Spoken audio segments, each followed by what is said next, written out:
We are in downtown Upland at Cooper Regional History Museum, and I'm here with Marilyn, and you're the director, right? Yes, I've been the director for about 5 or 6 years. All right, tell us a little bit about the museum. The museum was started in, actually the organization was started in 1963, and it was at another location.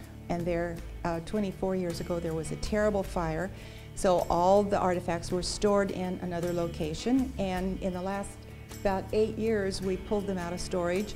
We had acquired this building, people that were here before us, renovated it. It was an old packing house, banking exchange for the packing houses that were in the area. And so they reconfigured it, got a nice mural painted up there, and turned it into a museum, and we brought our artifacts and put them in storage in the basement too. And so I guess it's no accident that you're downtown Upland, right off of 2nd and A. Exactly. Right across the street from the railroad track. Old depot. The old depot. Santa Fe Depot, yes. Yeah. Now tell us, what are we looking at here in the lobby? Okay. Main Street of Upland was an organization for the downtown merchants, and recently they went out of business, and we inherited a good number of these artifacts from the Christmas parades, the Lemon Festival, and any other events that they had. Okay. And so we always have those here for sale for collectors of pins. This display is kind of unique. This piece of concrete you see here is the original concrete that went on the Madonna of the Trail, which is at the end of Euclid up here. Yeah, yeah. And it had fallen over in an earthquake and cracked, and they decided not to repair it. They purchased another one. Oh. And so it's, now you have the original here. Yes, we have the original to show, and a few artifacts of Madonna of the Trail. Way back in the citrus days, Upland was noted for the lemons rather than the oranges, because Upland was a little warmer. Ontario was colder, and Ontario could have the oranges because the sugar content wouldn't allow them to freeze. So the lemons were up here where it was a little bit warmer near the mountains. So Upland was kind of the lemon capital, and I believe it was 1947 that Upland was shipping 80% of the lemons used in the whole United States and overseas. Wow. 80%. Oh my goodness. So thus the Lemon Festival.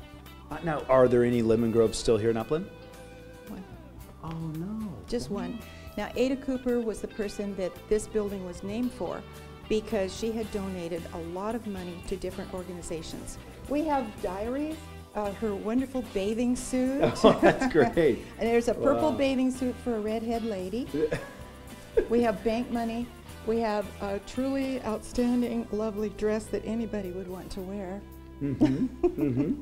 This library was named after George and Isabel Whitney. Mm-hmm. They were great people that enjoyed books. They lived in a grove house up in the northern part of Upland. And so because they had donated a lot of money and a lot of books and a lot of things to us, we decided to name this after them. They're both deceased. And we have people come in here and sit around and pull old yearbooks off the shelf and talk about people they used to know. They also find people. We have old telephone books here, telephone directories, just regular street directories. And it's a wealth of information here. Many of our original books that we had were burned, and so we're starting to gather new book selections. The entire case over there on the north side are Indian books, and they've been recently donated to us, various Indian tribes. We have cookbooks and yearbooks, history books, local history books, a lot of stuff in here. It's so cool to hear that, because you know, so many places that you go to, elementary schools, junior highs, high schools, they say, well, how do we find out information about the area? Yeah. And a lot of people go online, which is great, because a lot of it is online, but you have original stuff in museums and houses that are right in your own community, which is so neat. This right here is Upland, Ontario, Chino, and it goes clear on over here, west and east. This is the heights up here in Upland that have the circle streets on it. This is Euclid Avenue. And what's unique about this map, I think it's about 1930, it shows all the original landowners. So people come in here, and if they live on that street, they can see, you know, who used to own it, what grove it was. So what are we looking at here? We have cases here that represent the different areas that we cover. We're a regional history museum, so we cover Ontario, Upland, Montclair, the Heights, San Antonio Heights, Mount Baldy, and Rancho Cucamonga. Wow. So the artifacts that we take in, we can take in from all those communities. So in each one of these cases right here is something within those specific communities. Ontario. This is Upland and the Heights. This is all Mount Baldy. They're starting a museum, and they brought some things down here to show us. And Rancho. This is Rancho.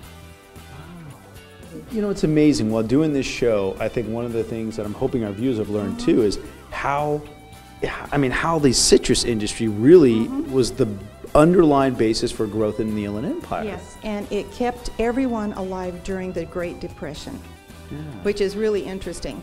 And my parents all arrived here in the late 20s. That was right before the Depression. And they were fine. Yeah. Because they all worked at Sunkist and they picked oranges, and they worked. My mother and my dad met in a packing house. Even though they were going to school to be a nurse and a doctor, they were off at summertime and packing and wrapping oranges. And they met each other, This is 1963. And if you look at the map, you can see at least, I would say, 60 to 70% of the area is covered with citrus, and it's all citrus. It's not peaches and apricots and things like that. It's all citrus. The darker squares represent oranges. The lighter squares represent lemons. So you can see there's a lot of lemons here, and then it gets down into the oranges, and then oranges go clear on down through Ontario. Okay, this is always our Indian room, and I'm told that we're the only museum in San Bernardino County that has a room dedicated to the Indians. And we have Indian culture keepers that come and change this out every chance they get, which is about once a year. And this is from the Tongva. The Tongva were from San Bernardino Mountains over to Catalina Island. These are the artifacts in this case were all made from plant materials, and those are the plant materials. This is the baby diaper. Kids always wonder, what did the babies wear? Okay, this is soft. They would put hands full of this fiber, which pops out of different plants. This happens to be out of the cattail. You can barely feel it. They'd put hands full in for absorbency. And then there's a rock here, mined in Catalina, which is soapstone. Feel that. It's baby powder. Oh my goodness. Yeah, so they put baby powder on the baby, fold the baby up. Usually there'd be legs to tie, waterproof, good to go. Oh my goodness. Yeah. So now we have the answer on baby diapers. So if you want to know more, if you want to learn more, do you have a website or a telephone number where people can contact you? It's www.coopermuseum.com. Okay. I mean, .org, I'm sorry. .org. Okay, so www.coopermuseum.org. Here in Upland, in the Inland Empire, another unique spot. Thank you very much, Marilyn. And this is, guys, check it out. Thank you.